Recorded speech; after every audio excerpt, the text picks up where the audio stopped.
in that Game 3, which is a lot more than I would have thought they would have had.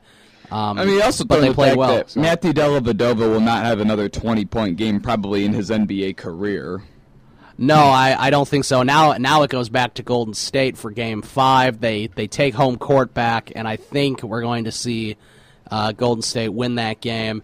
I hope it's an exciting game. I mean, a blowout's nice too, but it would be nice to see an exciting game. James against Curry and Thompson, who can win? And I'll be rooting for Golden State, and I think they'll win that game. But then you have to go back to Cleveland, and I think Cleveland back in Game 6, especially if they lose Game 5, I think they could win that Game 6, and I think we could definitely see a 7-game series, which would be really good for the fans of the NBA. Which we could see a 7-game series in the Stanley Cup Finals as well. Yes, that's definitely possible too. So, which the Stanley Cup Finals, it seems like the Stanley Cup playoffs probably have the most Game 7s out of any playoffs, although it's only them baseball or the MLB playoffs and the NBA playoffs. I mean.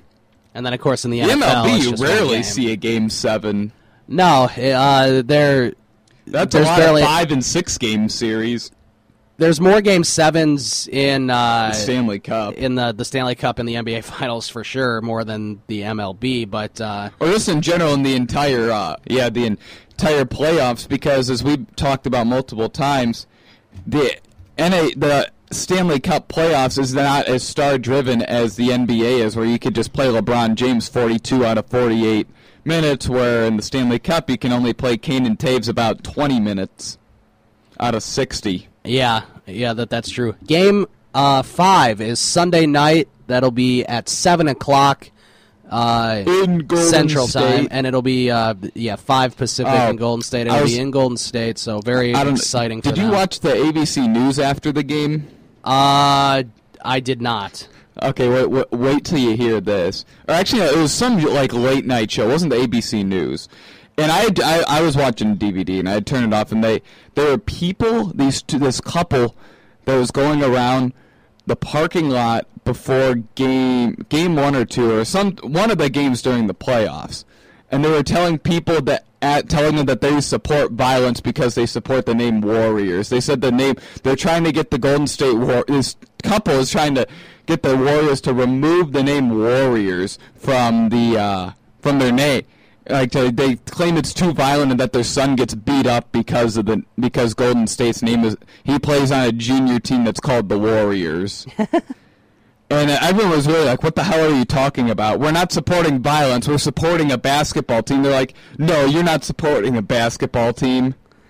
And people are starting to get really pissed off at this couple and then they're like, we want you to sign a petition to remove the name Warriors from Golden State. And they're just like, no. And they're like, well, continue to support violence.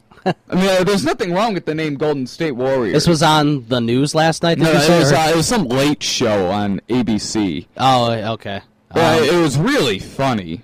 Yeah. I was actually laughing. Like, just because you support a team called the Warriors doesn't mean you support violence. Right. All right. There was not a single person that actually agreed with them. They're like, no, I couldn't disagree more with you. Of course not.